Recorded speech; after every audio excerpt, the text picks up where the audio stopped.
Hola, ¿cómo están? Bienvenidos a una nueva emisión del Cofre de Miguel. Hoy les traigo un documental sobre uno de los directores de cine más controvertidos, quizá, de los últimos tiempos, pero uno de mis favoritos, sin lugar a dudas, es John Carpenter. ¿Qué decir de este maestro de la dirección cinematográfica, que empezó haciendo películas de ciencia ficción como Dark Star o They Live, que se las recomiendo fervientemente, adaptaciones de cuentos de Stephen King, como Christine? Se caracterizó por hacer remake de clásicos del cine fantástico de los 50, como fue la remake de La Cosa y la remake del Pueblo de los Malditos. Es el director de Halloween, uno de los clásicos del cine de terror, con la señora Jamie Lee Curtis, y tiene el díptico de Fuga en Nueva York y Fuga en Los Ángeles, con el personaje Snake, protagonizado por Kurt Russell. Otra obra para destacar de Carpenter podría ser En la boca del miedo, protagonizada con Sam Neill, un largometraje muy olvidado, quizá, pero que tiene reminiscencias Lovecraftianas. Para los que les gusta el terror estilo H.P. Lovecraft, lo recomiendo mucho. Bueno, los dejo entonces ahora con este documental donde van a ver un recorrido por toda la carrera de este, para mí, gran director, John Carpenter. Been what it has been if it wasn't for John Carpenter.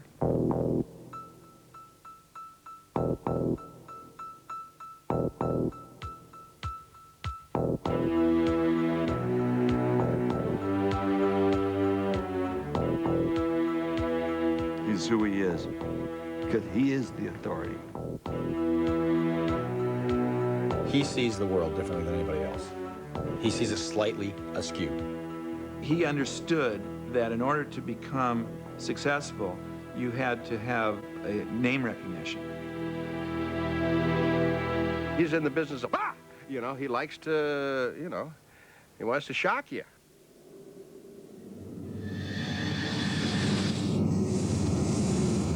John Carpenter.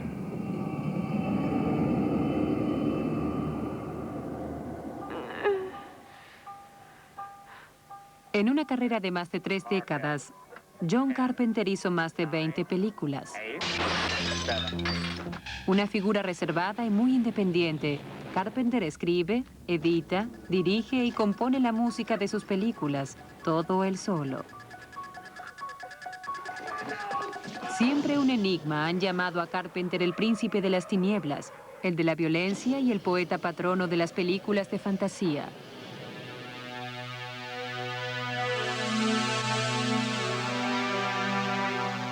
I was born in 1948 in Carthage, New York. Dad was a PhD in music, played the violin. I lived up there until my dad got a job in southern Kentucky, teaching at a university. This is Kentucky, the bluegrass state.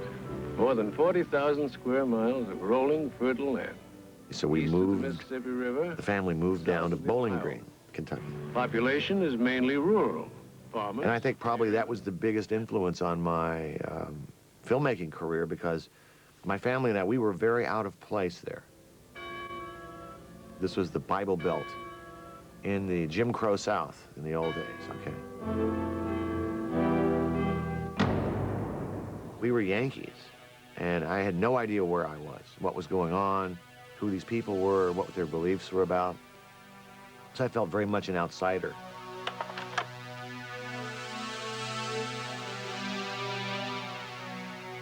I think I found my love of life and my survival in both music and movies. I tell you, from its size and its appearance, this thing came from outer space. I fell in love with movies, all kinds of movies. I just loved the experience of going but watching them, and the idea that somebody would direct them was fascinating to me. I just think I discovered that when I was about 8 or 9 years old. My mom and I went to the movies, and we went to see It Came from Outer Space, which is an early 3D movie. The opening sequence, this meteor comes shooting across the sky and blows up. I was very young at the time, and that profoundly frightened me. I jumped up and yelled, ran, because I thought I was in danger. And I got to the back of the theater. I thought, man, but that's cool. I want to see a little bit more of that. Let me see you as you really are. I was especially attracted to the kind of horror sci-fi world. That was really interesting to me.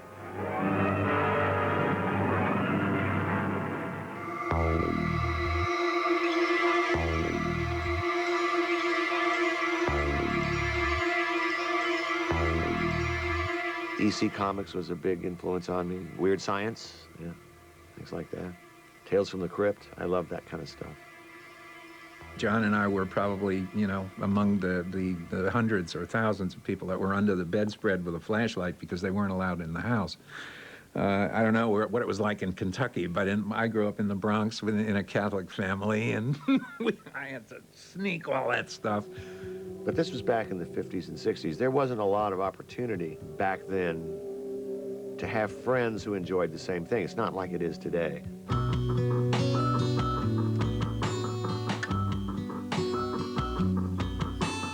Today, popular culture rules, where back then it was, if you love something like that, you were kind of an outsider and weird. We didn't have a television, so I wasn't a TV addict at all. Did see Elvis when he was on the Ed Sullivan Show, though, at somebody else's house. I remember that.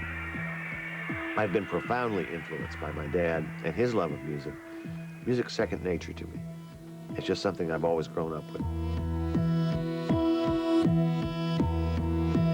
La influencia de su padre no se limitó a la música. My dad had a home movie camera. He gave it to me when I was 8. And there was an editing splicer, a projector, a screen. So I decided to make my own little films and simple techniques about movie making. A medida que Carpenter crecía, también crecía su fascinación por el cine. As I kept saying I wanted to be in the movie business and be a director, my dad said, "Oh, you don't want to do that. Not really. Why don't you get a good job, you know?" But that was the typical of the times, you know. People like me from this little town didn't get to be movie directors. It wasn't possible.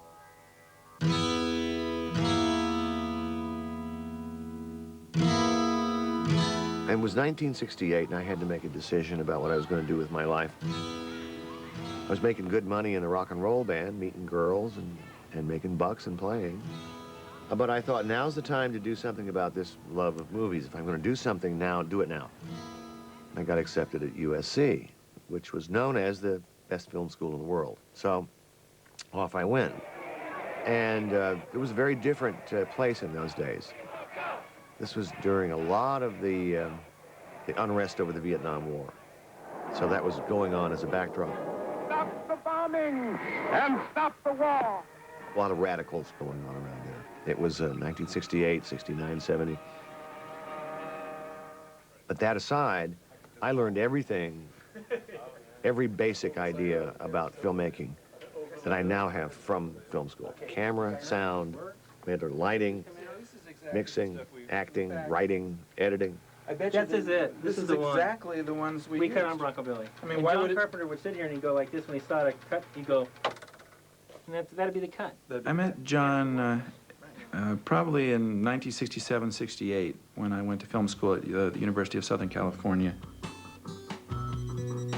That was my first relationship with John. We both came out of the 60s wanting to be rock stars. We wound up creating a kind of fictitious rock group called the Coupe de Villes. And we would do the scores for some of the movies that we did. Una de las primeras bandas de sonido que compuso Carpenter fue para una película corta como alumno, La resurrección de Bronco Billy. La película fue una suave elegía del western. Como el mismo Carpenter, el personaje principal es un forastero que fantasea con ser un vaquero héroe.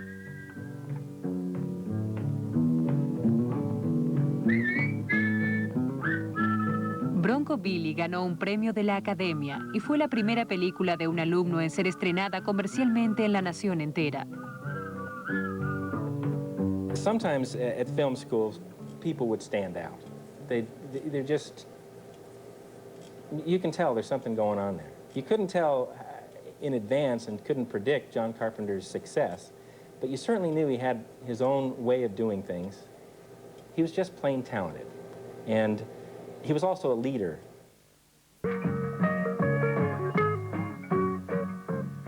La película que le dio su primera oportunidad profesional fue Estrella Oscura, la cual el mismo Carpenter la describió como esperando a Godot en el espacio.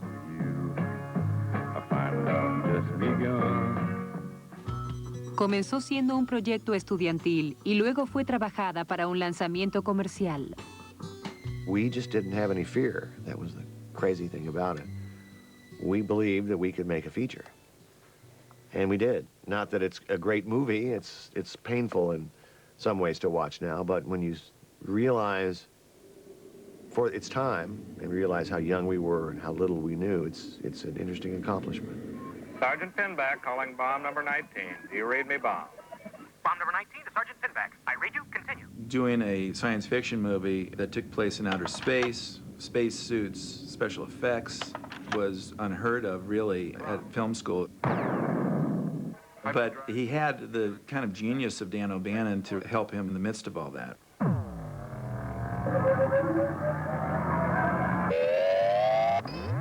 Dan was using, I think, old egg crates for, and painting them up and sticking them on parts of the ship to make it look, give it some modeling. But if you look closely, you realize that these were all kind of silly things.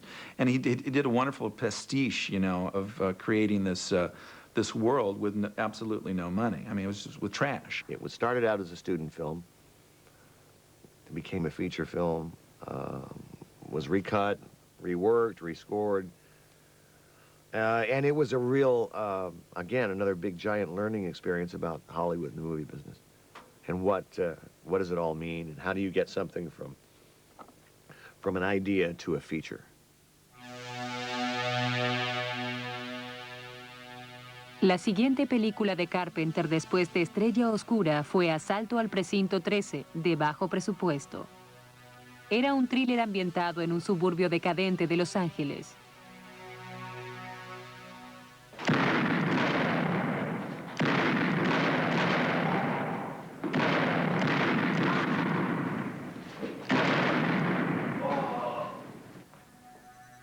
That was my second film, and that was a movie that didn't get a lot of attention in the United States.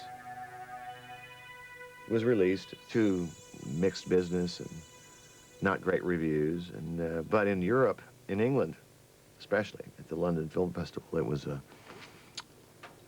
liked. That was kind of the beginning of my career.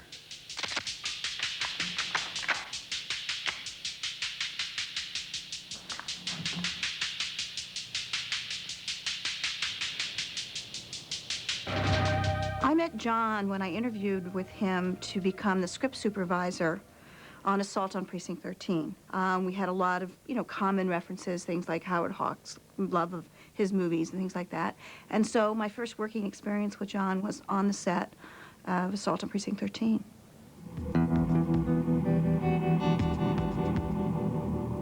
Hill y Carpenter tuvieron una relación romántica y ella también produjo muchas de sus películas.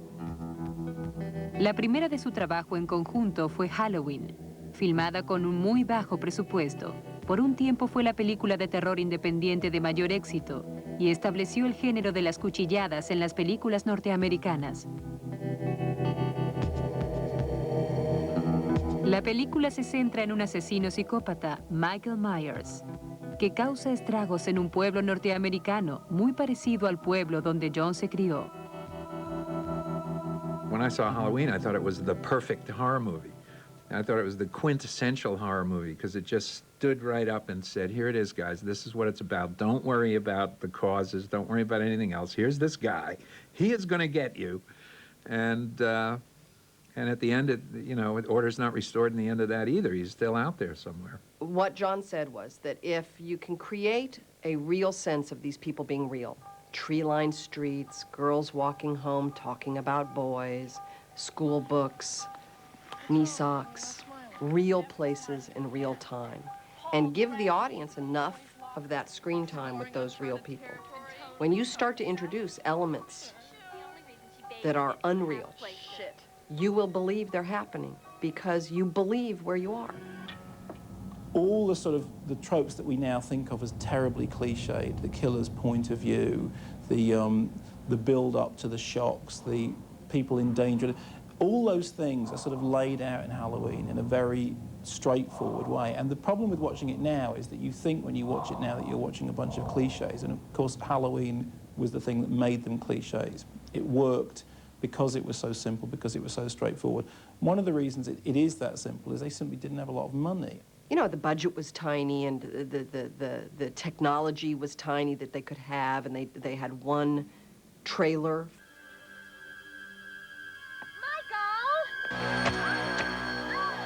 Todos apoyaban porque entendían que había un bajo presupuesto. On the opening shot of the movie, I am the hands of the little boy, and who reaches in, takes the knife, and carries the knife through the house and up to the girl. What Carpenter does is to take a series of situations in which there is somebody in a situation of danger, usually a sexual situation, and just play it to the hilt. I mean, you think about the Halloween set pieces, there's really, you know, 5 or 6 set pieces, and that's the whole film. The opening sequence with that incredible, it's not Steadicam, it's Panaglide, it's very early, has now become so imitated. You know, the killer's point of view, and we see him stalking around the house, going up the stairs, singing. It's just an extraordinary opening. A Steadicam, or a Panaglide, is basically a camera system that attaches to the operator. It's a gyroscopic system. You wear the camera. You can use it in place of a dolly shot. You can walk up and down stairs, and it's used all the time now.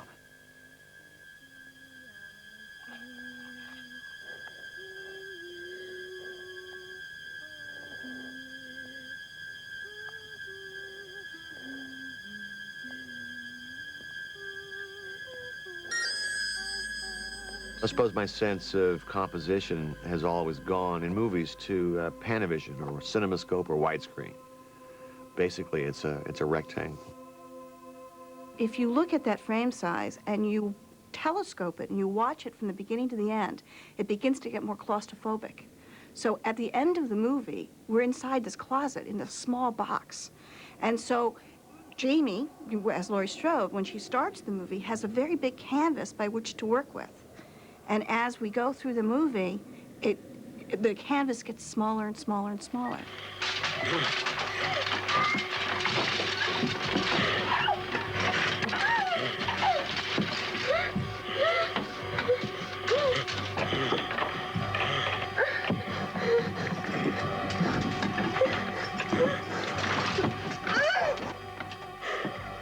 You never see any blood. When the people are killed, there's a glimpse of the knife.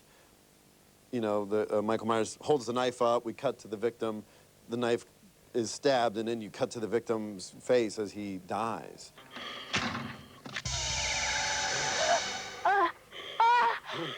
Hello? I do think that people were surprised by it.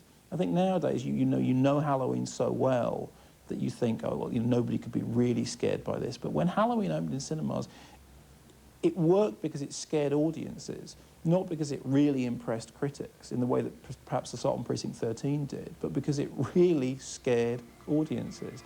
And it made everyone realise that there was money to be made in their slasher hills.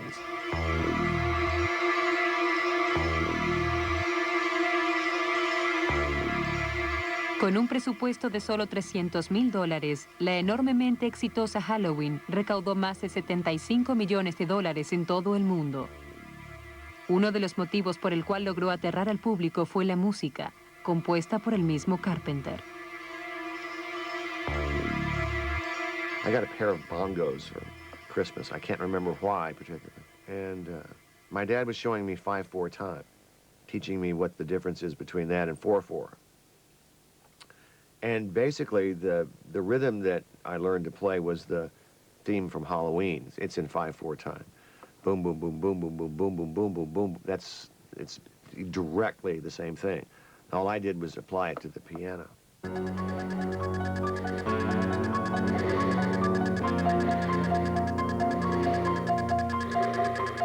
All this art is a communication. So John selected those notes in that rhythm and doing it on a piano, and it's the communication which now is associated with that image.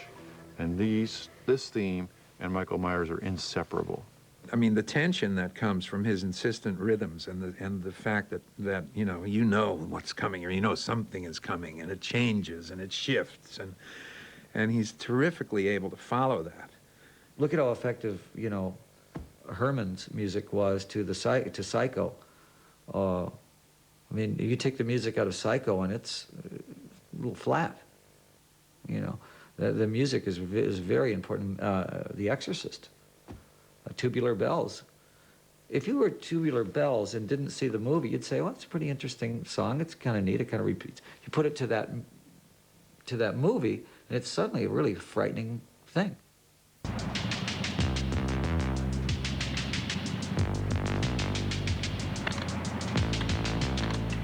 John's music woke me up to the idea that you don't need to punctuate with orchestra and with, you don't have to be manipulative in that expansive a way.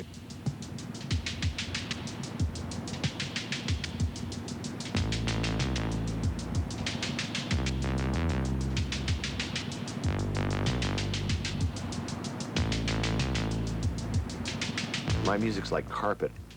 You have come into an apartment.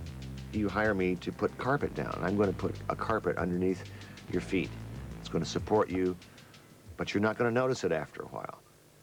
It's going to be invisible. So the music needs to be invisible. It needs to just be under there and support what it is that's going on in the scene.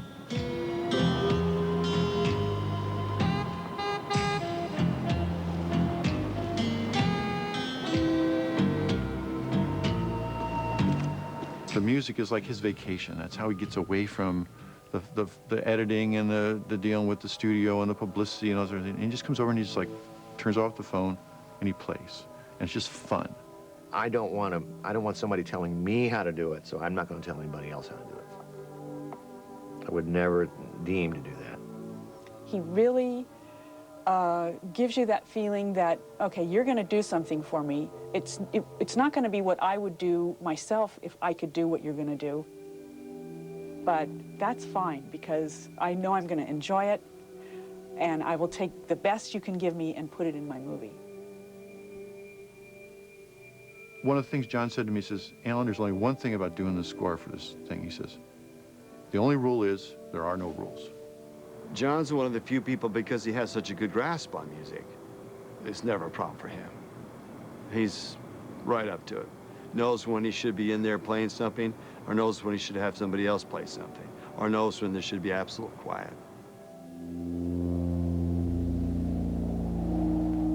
Cuando Carpenter hizo La Niebla, extendió los elementos sobrenaturales de Halloween e hizo un thriller completamente gótico. La Niebla se trata de una banda de marineros fantasmas que vuelven de la muerte para buscar venganza entre la gente de un pequeño pueblo pesquero. We actually got the idea of the fog when we were in England to show Assault on Precinct 13 at the London Film Festival, and we took a trip out to Stonehenge. And we looked across the meadow, and there was this pulsating fog in the distance. And John said to me, what do you think's in that fog? And I said, ghosts. And he said, let's write a fog story. One weekend, John and myself set out, starting like the bottom of California and driving all the way up the state till we found the perfect lighthouse. No, the location for the fog was just, I just came upon Inverness, California, and eventually ended up buying a house there. It's just a gorgeous place. And this little lighthouse down there. And that's what I said, here we are. This is the fog. This is where it takes place. One night he called me in Canada, having arrived at the Point Reyes National Seashore and the lighthouse in Inverness, and said, well, I found the place that I want to live out the rest of my life. I want to die here. This is it. This is the most incredible country I've ever seen. Just, up the coastline is Bodega Bay, where they shot the birds. So it's sort of coincidental, but I think it probably was that same sort of desolate, isolated shoreline that Hitchcock fell in love with, and so did we. More music on Top of the World, KAB 1340. The lighthouse was down 365 steps. The camera equipment, the camera operators, everything had to be carried down this just straight, heartbreaking flight of stairs. Once you got down there, you didn't want to go back up.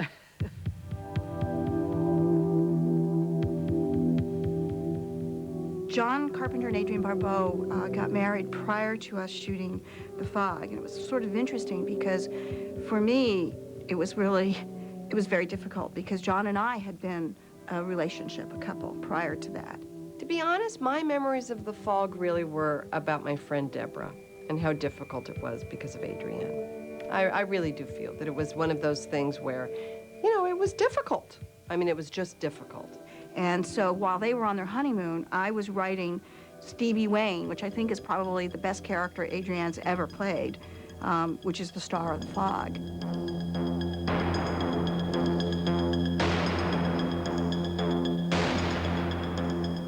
The first day we started The Fog, we'd only been married a couple months.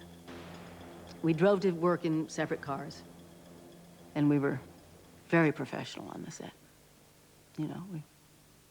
I don't think we had lunch together or anything. We were very professional. And at the end of the day, one or the other of us said to the other one, "This isn't very much fun," and then we lightened up, I think I'll go to Vancouver now. John couldn't believe that I didn't get any jobs after Halloween. I got no jobs. The only jobs I got after Halloween was an episode of Charlie's Angels, where I played a lesbian golfer. They never knew I was a lesbian. I made her gay, inside, internally. And I did a Love Boat episode with my mother. Andy, run! Run! Come on! Go!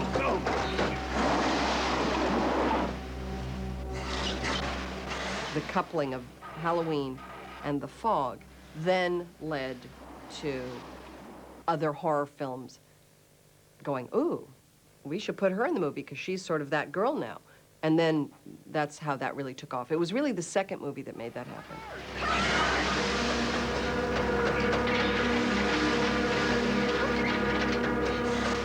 I remember we were in, shooting Poor Man's Process in a studio somewhere where it was just, inside, and young grips were running lights by the side of the car.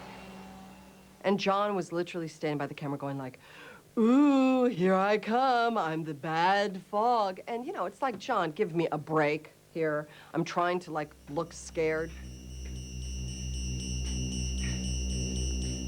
En un estilo similar al de Halloween, Carpenter dejó de lado los efectos sangrientos para favorecer a los horrores escondidos de la niebla.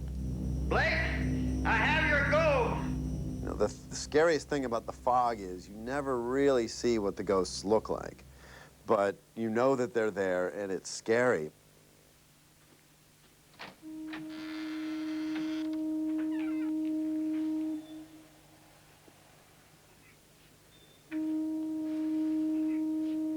John really sets up around his characters this sense of foreboding, and it's the idea that something's going to come out of the shadow, you just don't know what. I want to see who it is. No. Can't I stay for 2 more seconds? Okay, I'm going.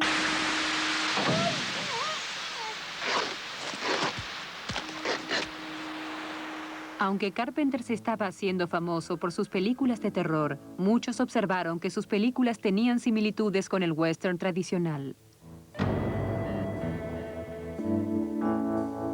I think he basically sees a lot of these science fiction pictures, some of the horror films, as westerns. I mean, it's such a kind of simple archetypal type of drama, the western. He used to have a bumper sticker that says, "God bless John Wayne," on the back of his Cadillac. Loved John Wayne. One of the things that John early on expressed was a desire to remain true to the type of movies that he wanted to make and the way he wanted to make them. I got in this business to make westerns, and by the time I got in, they weren't making them anymore, unless it was Clint Eastwood. El amor por los westerns que tenía Carpenter venía de su niñez, en particular aquellas del veterano Howard Hawks, como por ejemplo Río Bravo y Río Colorado. I had seen movies that he had made, but was unaware of him or how they connected with other films. And all of a sudden, in film school, we had a retrospective. We saw all of his work from the silent films on, and it was a stunner to me. This man is unbelievable. It is true of a number of Carpenter's best films, and it's also true of a number of, Hawks' best films. And it's guys doing stuff is what makes the film go forward.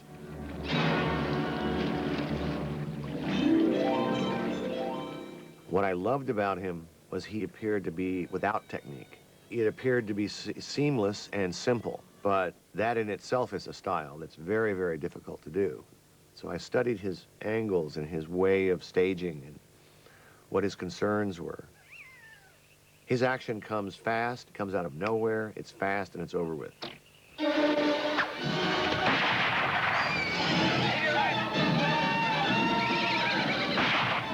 And I've stolen from him as many times as I possibly can. There was a scene where a policeman throws a gun to a cop, and that's right out of Howard Hawks. I don't want to have to kill you, Mailer. With what?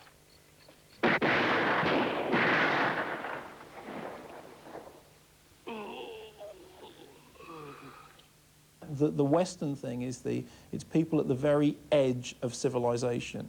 And that is true of an awful lot of horror films, is that they're people in extremis.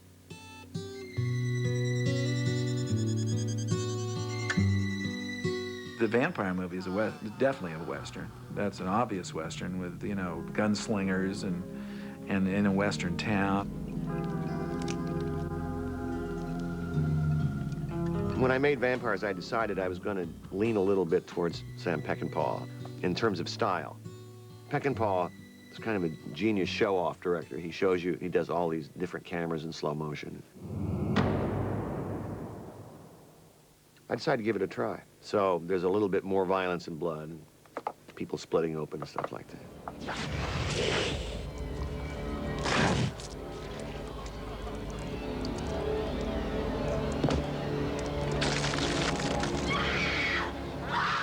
Cuando se masacran a casi todos los miembros del equipo que busca vampiros, el héroe, representado por James Woods, busca venganza. Working with James Woods was interesting on Vampires. He was a non-traditional choice for an action hero. And he always wanted to play an action hero. He said, look, for years in my career, I've always gone through the door, the second or third person through. I usually have a suit on. I'm following Jodie Foster. I'm either the bad guy or I want to go through first with sunglasses on and a gun.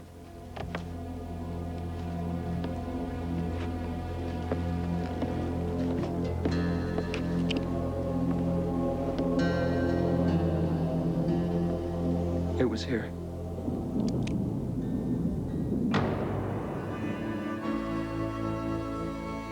Otro héroe de acción de Carpenter, el personaje de Snake Plissken, también fue basado en los forajidos del oeste. Plissken fue representado por el antiguo niño actor de Disney, Carl Russell, a quien Carpenter propulsó a las grandes películas.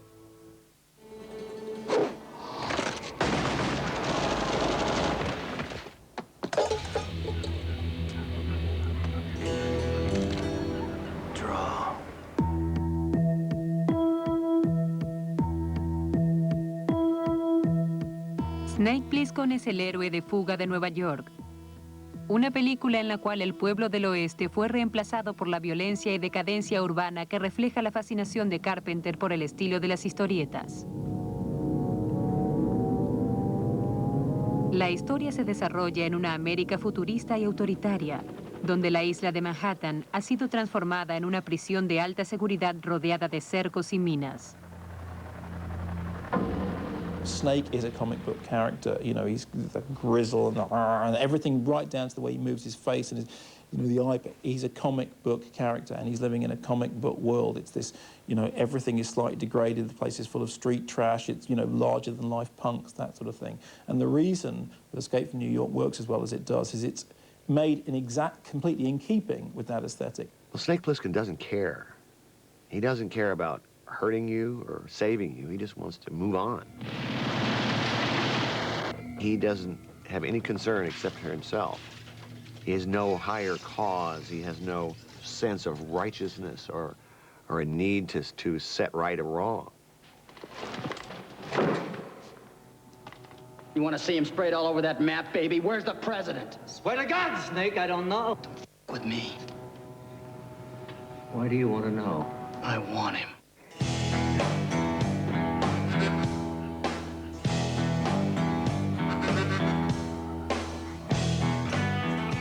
Una segunda parte, de mayor presupuesto que Fuga de Nueva York, fue Fuga de Los Ángeles, la cual se hizo una década después.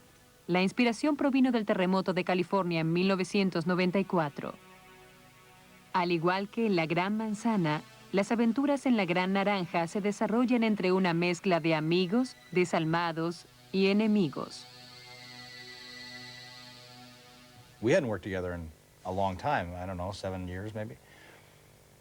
And he said, action, I came down the hill, whatever it was, I came down the hill, did the look at the sign or something, walked on, cut, and it was like we had finished Escape from New York on Friday and started Escape from LA on Monday. It was like we had the weekend off.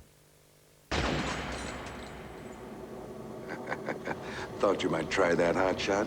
That's why the first clip is loaded with blanks. Bye-bye, Snake. Good luck. John called me and he said, I'm going to do a sequel to Escape from New York. I'm going to do Escape from L.A., and how would you like to be Lee Van Cleef? That was the way he said it. And I said, sounds great to me. It was a great part. Kurt and John and Deborah Hill had written this screenplay. I read it. I came in, supposedly to do a reading for it. We didn't talk at all about the part. We didn't talk about the film. We wanted all the gossip on Dennis Hopper, an Easy Rider. It was hysterical.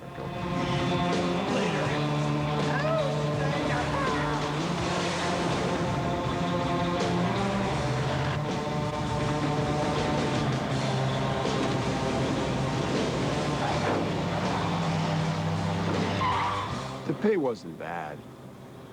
The best part, though, was with John and Kurt Russell together. They have such a good, long relationship. Being allowed in, even for a moment, on that friendship, that's better than the pay.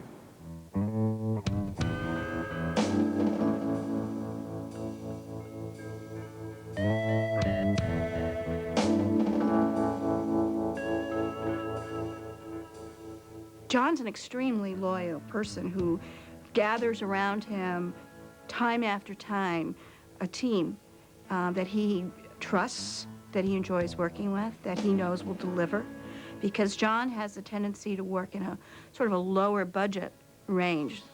And so therefore he knows he needs people who are willing to go above and beyond the call to help him get his vision on the screen. And in order to do that, in that kind of intensely emotionally and physically stressful situation, it's always nice to have people around you while you're working that you can trust. John's way of making it is you create this family, you know, and you know what to expect of everybody.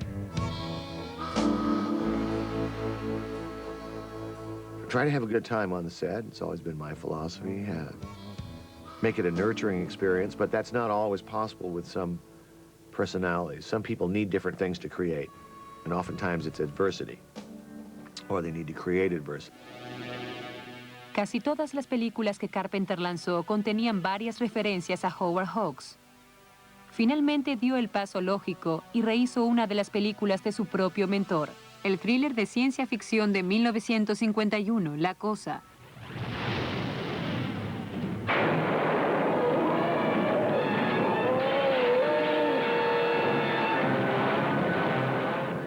La historia trata de una expedición polar que descubre los restos congelados de una nave espacial. La nave alberga un organismo que cambia su apariencia y puede imitar otras formas de vida. Fue la primera gran producción de estudio de Carpenter y con ella quería demostrar que podía dar un vuelco en su carrera.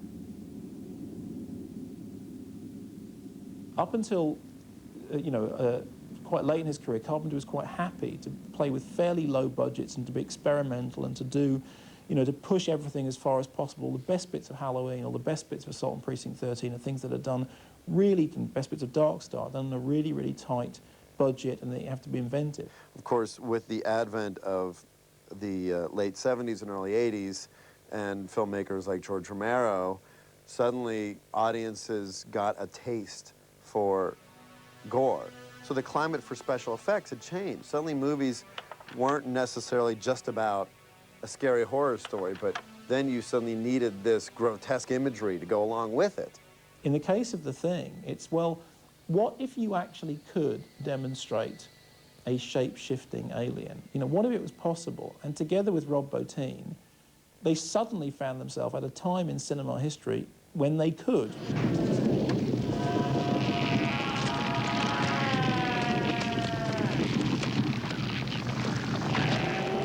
I think it's one of the very few special effects movies in which you genuinely go, oh! I mean, I remember seeing it for the first time, and the sequence in which the guy's head falls off and the spider legs come out and the head scuttles across the floor, and somebody looks at it and says, "You've got to be kidding." And that's the point of the film. The point of the film is you can't believe you're seeing this stuff.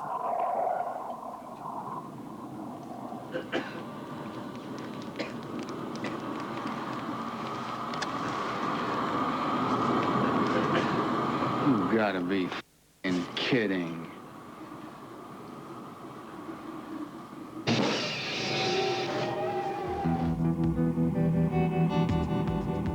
Luego de una larga y ardua filmación, La Cosa tuvo una recepción inesperadamente hostil.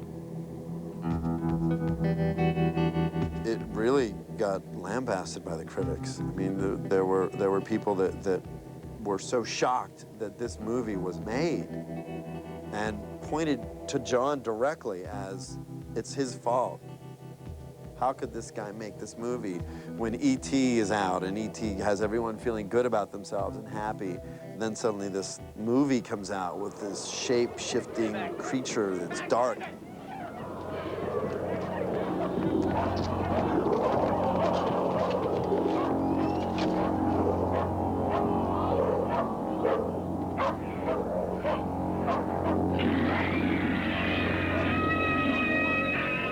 We said this is not going to be appreciated for 20 years because this monster's so bad. He's so ugly. They're not going to see the story about 12 guys and paranoia. It's just a story about paranoia and the breakdown of human beings believing in each other. Muy afectado por la reacción negativa de La Cosa, la carrera posterior de Carpenter apuntó a diferentes direcciones, con distintos grados de éxito comercial y de la crítica. My agent said, you need to do something that you atone for your sins. You need to make something nice. So Starman, a movie later, I did Christine, then Starman came along. He said, it's going to be perfect. You know, people will like you again. You can show them that you can make a nice romantic comedy. Has kind of a nice sentimental scene in the end, and it's sweet. Really, nobody dies. I think a lot of why Starman was his next film was to prove to a lot of people that, yes, John Carpenter is a filmmaker. He's not out to just, tell all these really bleak, dark, desolate films, that he actually has a lot of different kind of movies in his repertoire. I don't think Carpenter is a pessimist. I think actually he's a pretty optimistic guy. He's a guy having fun, even in his darker moments. En los años posteriores a Starman y La Cosa, Carpenter prefirió trabajar con películas independientes sobre las cuales él mantenía el máximo control creativo. Muchas de esas películas regresaron a su continua preocupación con extraterrestres, la religión y la decadencia urbana.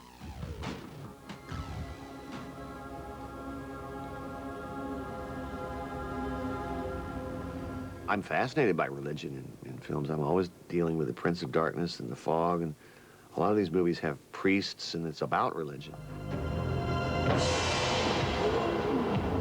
It's so wonderful what you're doing, Father. Opening the church again. Príncipe de las Tinieblas contiene una mezcla ambiciosa de física cuántica, teología y terror gótico puesta en un ambiente apocalíptico de un final inminente.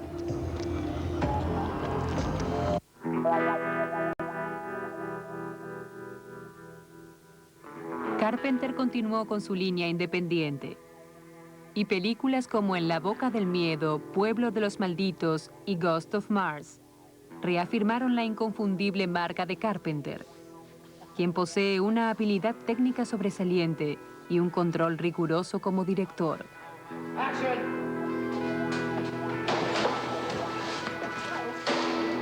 If I was going to produce a movie and I only had $10 million, but I wanted it to look like 25, and I wanted it to be special in the way it looked like a 25, I probably have to call on him because he's so practiced at it.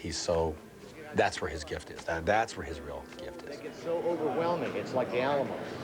I could, please. Thank you. I know this, that John is a dreamer, and I hope that he is able to make that big dream of his come true. I think he's still working in that direction. I feel that all of the aspects of his abilities to express himself with music, with scariness, with humor, are all sort of coming together now. And I think as a mature artist, he's going to give us his best work down the line. I don't believe my work life would have ever been what it has been if it wasn't for John Carpenter. You know, he's weird looking. There's no question. I wouldn't bring him over to my house. He'd scare the shit out of my kids. But I have gratitude to him for what he did for me. I think John is a self-made man, self-made director who's been able to have an enormously successful career and not compromise in any way his vision.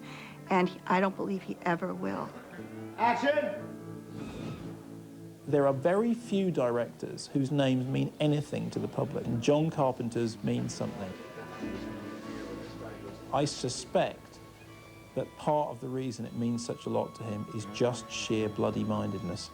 It's just, you know, I am a director, these are my films, here is my name above them. Thank you very much.